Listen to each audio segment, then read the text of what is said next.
Welcome to the Gift of Love broadcast, where love is your greatest gift. Our mission is to teach the world the power of loving God and loving others. The greatest gift for you and me, the greatest gift for humanity, the greatest gift for all to see.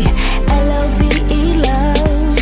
The greatest gift for you and me, the greatest gift for humanity, the greatest gift for all to see. L-O-V-E, love. The Gift of Love broadcast.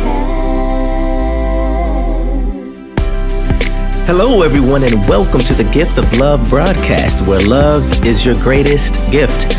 I'm your host, Lyndon Batiste, and thank you for joining me in another opportunity for all of us to grow in inspiration, hope, and most of all, love. Yes, the Gift of Love broadcast is about all of us evolving and growing into the God beings that we are, maturing in our spiritual walk because we are in fact spirit.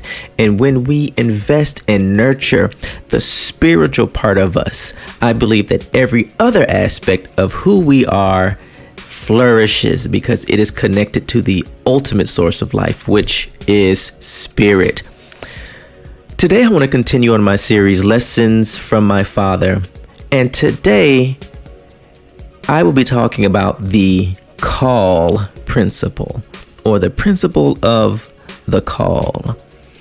And if you're not familiar with this series, what I am doing is that I am recounting my journey with my father when he graduated from this earth realm, as I like to put it. And during that journey, there were principles that I believe the spirit that God was emphasizing in my life to sort of give me an idea of what life is really about, what principles I could use going forward to become the person that I am destined to become. And that's what this series is all about. I'm sharing those principles with you. And for many of these principles, they're not principles that you or I might not have been aware of, but they are emphasized in these moments, and we see them a bit clearer than we have before. The principle of the call. I want to begin by sharing a quick story and how this became clear in my life during this journey. My father called me maybe an hour before he graduated from this earth. And when my father called me, as was customary of my father, when he called, he would keep you on the phone for a long time. So literally, my dad could talk for like an hour, and he would just talk the entire hour. Wouldn't ask a question, and you might not have much to say within that time. He would take up the whole hour because my father loved to pour and to share wisdom. And this was the same thing, and I thought this was a normal call in which my dad called and had something to share. Well, while my dad was talking, I was watching the NBA All-Star game, and I remember thinking, here goes Dad again with another one of these phone calls where he's talking and I'm going to let him talk, but it doesn't mean I have to listen, right? So I'm watching the All-Star game, my dad is talking. And even at some point, I pulled the phone away from my ear so I could hear what the announcers were saying on TV. And then I would check back in just to see if Dad was still talking. And sure enough, he was still talking. And so just in case he quizzed me later on, I could say, yeah, I was listening. But I was also listening to this NBA All-Star game. Well, after my father hung up or was finished talking, we hung up the phone. And literally maybe 30 or 40 minutes later, I got a call back from my older brother who said something has happened to Dad. And I was in complete utter shock. And of course, literally maybe within 30 or 40 minutes, my dad had graduated from this earth. And to this day, I reflect on that moment and I think about what I would do to have that phone call back again. If I could do that over, if I knew what was coming, I would have listened to every word. In fact, I would have recorded it. In fact, I would have taken notes. In fact, I would have said more. I would have engaged more. But I treated this like an ordinary call. And the lesson I learned in this is that we literally have to treat every God-given moment like it is the last. Because not only do you not know when it truly is the last moment, but when you treat it like it's the last moment, then you can literally soak up all of the nutrients and all of the value of that moment that is there. And I think that we miss so many opportunities in life because we don't treat our interactions with one another. We don't treat our experiences with our family, with our friends, or at work as a last call. Just think about that. What would you do if you knew today was the last day? What would you do different if you knew that interaction with someone was the last interaction you would have with them? Most of us would do it totally different. And I think life is constantly teaching us that every moment is precious. But if you treated it that way, then you would get so much more out of those moments that you are blessed to have. I learned in that moment that I have to treat life that way, as every second counting, every second being valuable. And I believe that as you continue to treat every moment that way, then you'll begin to build a skyscraper of opportunities that are not missed, that are not devalued, that are not taken for granted. And you'll have a life that is full of meaningful and rich experiences.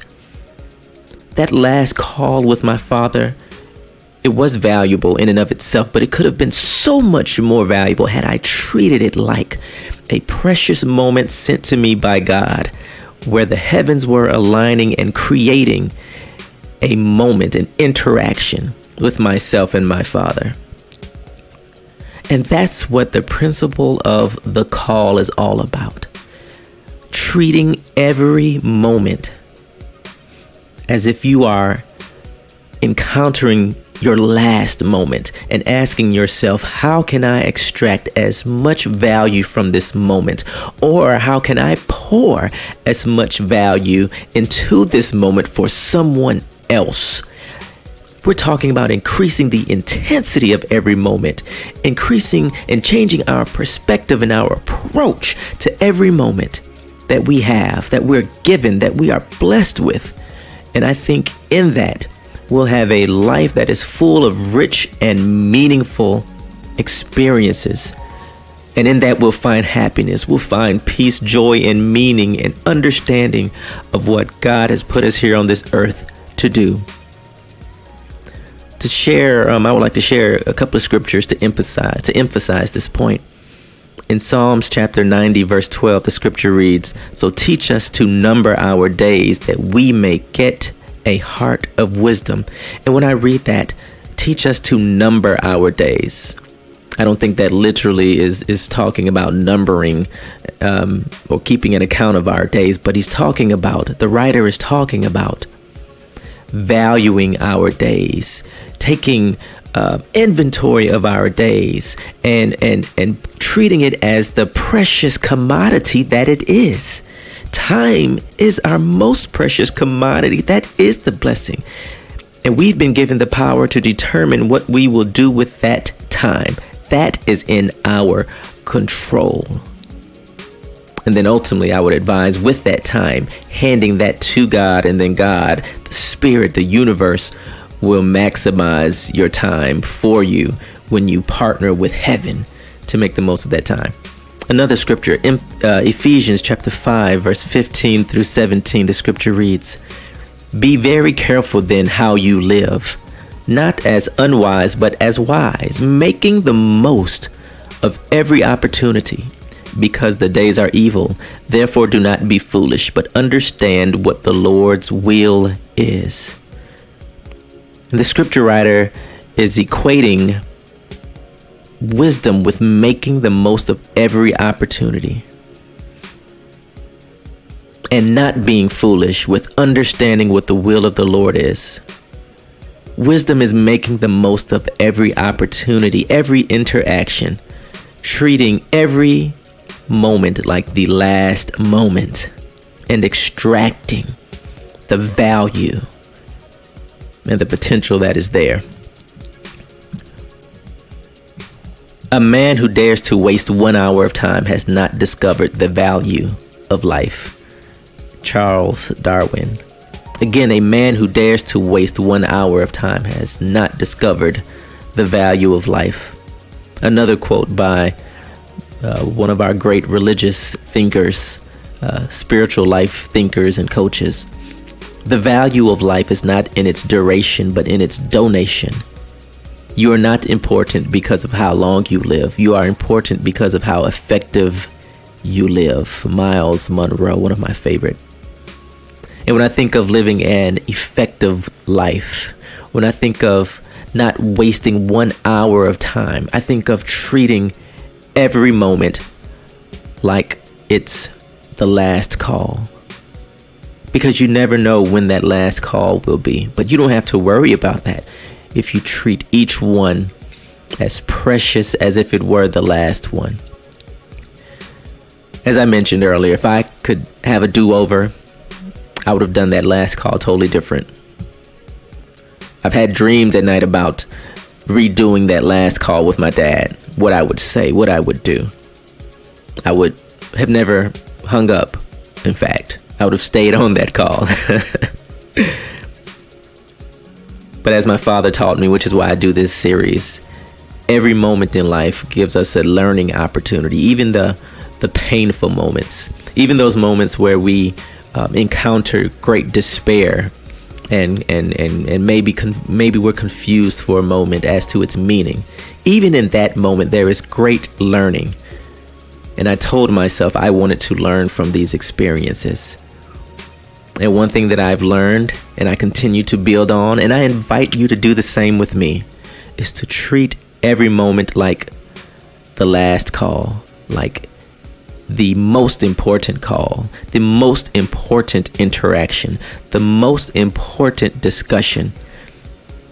Not purely for the preparation that it's the last, but when you value those moments, you'll get more value out of it.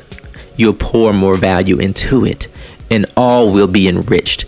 And this, I believe, will set us up to experience the happiness, the purpose, the fullness, the peace of God like never before. And I don't know about you, I want to be happy. I want to experience heaven's best here on this earth. The scripture says, or what we call the Lord's Prayer, thy will be done here on earth as it is in heaven. God's peace, God's beauty, God's joy is constantly trying to make its way here to earth in us, and then we share that with others. The principle of the call.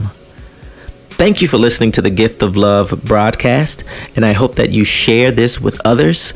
Remember, we can be found on Podbean, iTunes, Spotify, Anchor Radio. You can also find us on Instagram and Facebook. Share this podcast with others.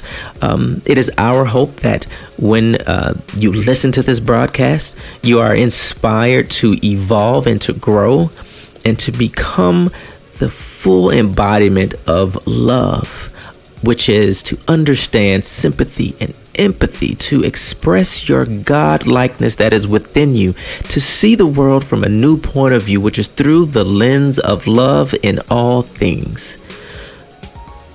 So we hope that everyone has a blessed day, and we'll see you next time. Remember, love is your greatest gift.